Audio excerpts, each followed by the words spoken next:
दोस्तों, एक दूल्हा अपनी सुहाग रात की सेज पर से जब 2 बजे की रात बाहर निकलता है तो वो बहुत ही तेजी से रोने लगता है और रो रो करके अपने माँ को जगाने लगता है और अपने पिताजी को जगाने लगता है और कहता है कि माँ माँ उठिए, मैं बहुत ही फंस चुका हूँ। अपने पिताजी से कहने लगता है कि पिताजी सोइए मत, मैं उठिए पिताजी, मैं बहुत ही बुरी तरह से फंस गया हूँ।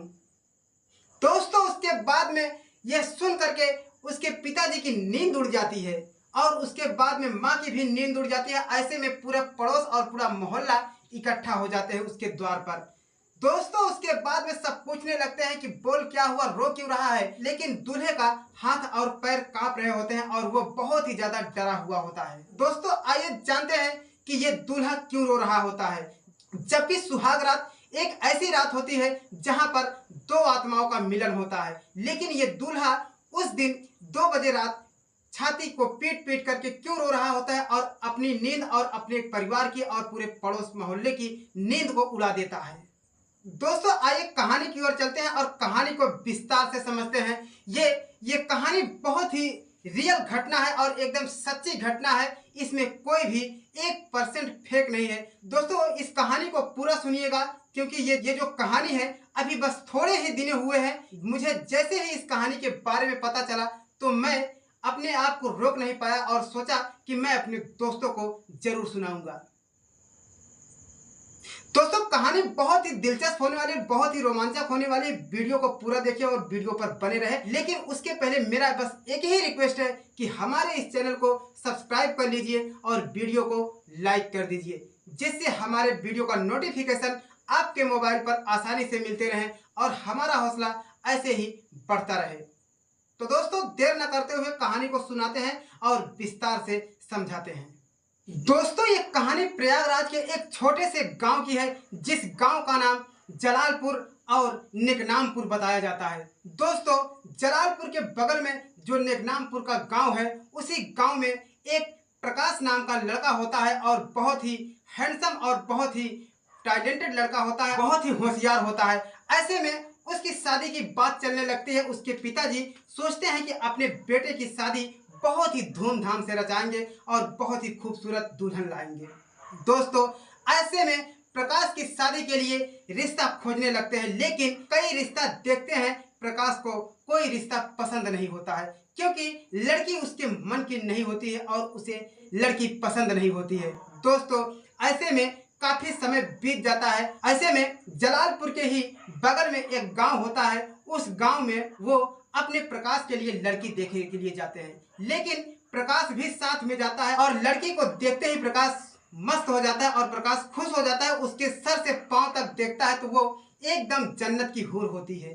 दोस्तों, उसके रूप को, उसकी सुंदरता को देख करके प्रकाश कायल हो जाता है और मन ही मन खुश हो जाता है। प्रकाश अपने पिताजी से कहता है कि पिताजी, मुझे ये रिश्ता मंजूर है, मुझे ये लड़की पसंद है, मैं इसी लड़की से विवाह करूंगा। दोस्तों, वो लड़की इतनी खूबसूरत होती है कि कोई भी मर्द, कोई भी शख्स उसे देखे तो इनकार नहीं कर सकता है उसकी रूप को देख करके। दोस्तों, ऐसे में प्रकाश के पिताजी शादी के लिए दिन तारीख डेट को फिक्स कर देते हैं और बारात को धूमधाम से उस गांव में लेकर जाते हैं और बड़े ही आनंद पूर्वक विवाह संपन्न हो जाता है। दोस्तों, जब विवाह संपन्न हो जाता है तो दुल्हन की विदाई होती है और दुल्हन जैसे ही अपने ससुराल आती है तो ससुराल में खुशियों का ठिकाना नहीं होता है। चारों तरफ खुशियां ही खुशियां उड़ रही होती हैं और सबके चेहरे पर मुस्कान होती है। दूल्हे के चेहरे पे एक अलग मुस्कान होती है।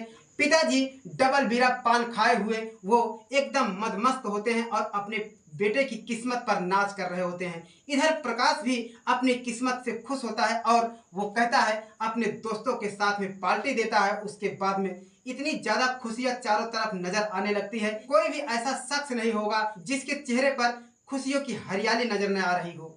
ऐसे में पूरा परिवार खुशी की नींद ले रहा होता है। दोस्तों, उसके बाद में जब प्रकाश रात के 12 बजे अपनी सुहाग रात की सेज पर जाता है तो दुल्हन बड़े ही आदर पूर्वक और बड़े ही संस्कार के साथ में उस सेज पर से उठती है और प्रकाश के पांव को छूने लगती है और उसके बाद में प्रकाश उसके घूंघट को उठाता है और अपनी गोद में उठा करके उसे सेज पर बिठा देता है। दोस्तों, उसके बाद में दुल्हन बगल में ही पड़े एक गिलास दूध उठाती है और दूल्हे को कहती है कि ये दूध पी लीजिए। प्रकाश बहुत ही आनंद से दूध पी लेता है और उस लड़की को देख रहा होता है जो उसकी दुल्हन होती है, उसके रूप को निहार रहा होता है और वो दुल्हन मुस्कुराने लगती है। दोस्तों ऐसे में दुल्हन प्रकाश के साथ में प्यार भरी बातें करने लगती है और दोस्तों उसके बाद में वो कहती है कि इतने दिनों तक आप कैसे रहते थे और कैसे बिताते थे। दोस्तों प्रकाश अपनी सारी बातों को बताता है और ये दुल्हन उसे अपने प्यार में उलझाए रहती है। दोस्तों जैसे ही रात का 2 बजता है तो वो कहती है कि मुझे बाहर जाना है। दोस्तों उसके बाद में प्रकाश भी सोचता है कि इसे थोड़ा बाहर घुमा कर आता हूँ। दोस्तों ऐसे में जब प्रकाश बाहर आता है तो उसके दरवाजे के सामने एक 4 व्हीलर गाड़ी खड़ी होती है और वो देख करके चौंक जाता है। उसमें से 3-4 मर्द निकलते हैं और उसकी दुल्हन को पकड़ करके दबोच लेते हैं। जैसे ही दुल्हन को पकड़ करके अपनी गाड़ी में बिठाने लगते हैं और उसके बाद में कुछ मर्द प्रकाश को दौड़ा लेते हैं। तो ऐसे में वो मर्द उसको दौड़ा करके वहां से पीछे हो जाते हैं और सारे मर्द गाड़ी में बैठ करके उसकी दुल्हन को लेकर के वहां से फरार हो जाते हैं। दोस्तों जैसे ही दुल्हन को लेकर के फरार हो जाते हैं और प्रकाश बहुत ही ज्यादा डर जाता है। ऐसे में प्रकाश डरते डरते जब अपने दरवाजे के सामने आता है तो बहुत ही जोरों से चिल्लाने लगता है और कहता है कि माँ उठिए माँ, मैं बहुत ही जोरों से फंस गया हूँ। और अपने पिताजी से कहता है कि पिताजी आप सो रहे हैं, उठिए, मैं बहुत ही बुरी तरह से फंस गया हूँ। मैं क्या, पूरा परिवार और पूरा खानदान ही फंस गया है। दोस्तों उसके बाद में वो बहुत ही जोरों से रोने लगता है, वो छाती को पीट पीट करके रोने लगता है और उसके बाद में पड़ोसी और मोहल्ले के लोग इकट्ठा हो जाते हैं उसके दरवाजे पर। दोस्तों सब लोग पूछने लगते हैं कि बता क्या हुआ, क्यों रो रहा है, तुम सुहाग रात के समय पर इतनी रात को पूरे परिवार को जगा दिया है, बता क्या बात हो गई है।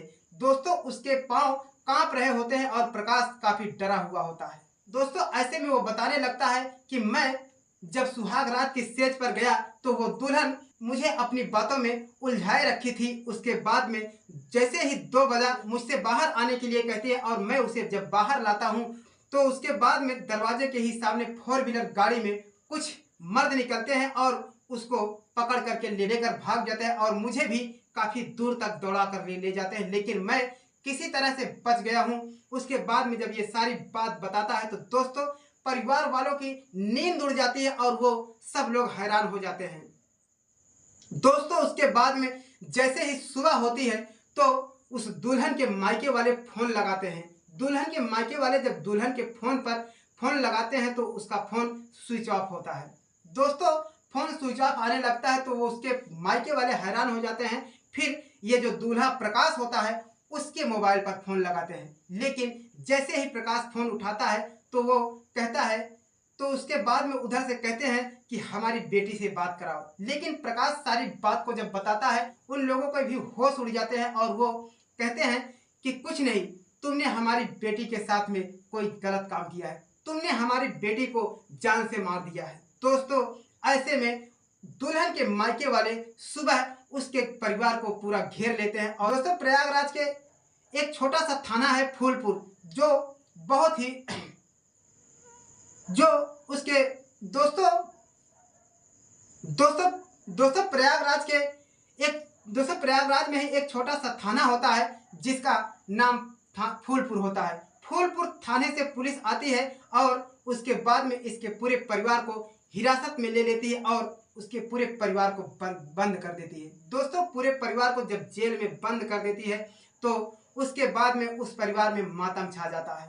दोस्तों दूल्हे समेत माँ बाप पूरे परिवार को बच्चे को बंद कर देती है।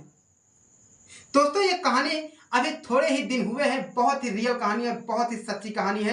प्रयागराज के एक छोटे से गांव, जिस गांव का नाम जलालपुर और नेकनामपुर बताया जाता है।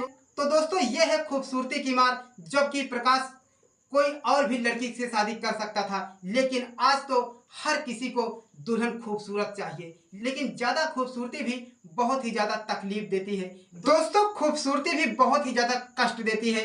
यहाँ पर प्रकाश किसी लड़की को पसंद नहीं करता था, क्योंकि प्रकाश किसी और लड़की के साथ में भी शादी कर सकता था, लेकिन प्रकाश को एक बहुत ही खूबसूरत लड़की चाहिए थी जो एकदम जन्नत की हूर हो। लेकिन दोस्तों आज तो हर मर्द को एक खूबसूरत दुल्हन चाहिए। दोस्तों खूबसूरती बहुत ही ज्यादा अच्छी नहीं होती है। दोस्तों दुल्हन ऐसी होनी चाहिए जिसके चरित्र जिसके संस्कार अच्छे होने चाहिए, जो जिसके अंदर सभ्यता होनी चाहिए और परिवार को चलाने की तजुर्बा होना चाहिए। तो दोस्तों ये थी हमारी कहानी।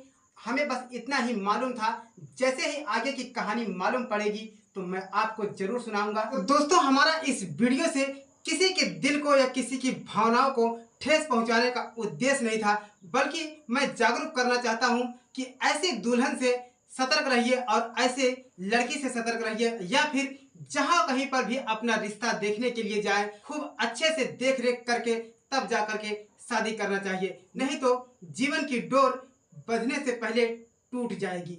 दोस्तों ऐसे लोगों से सतर्क रहिए, क्योंकि आज का जो समय चल रहा है कब कहाँ क्या हो जाए कोई भरोसा नहीं है। तो दोस्तों सतर्क रहिए और जहां भी रहिए होशियार रहिए। मैं मिलता हूं इसी कहानी में आगे की कड़ी यानी कि पार्ट 2 में। तब तक के लिए सागर को दीजिए इजाजत। नमस्कार।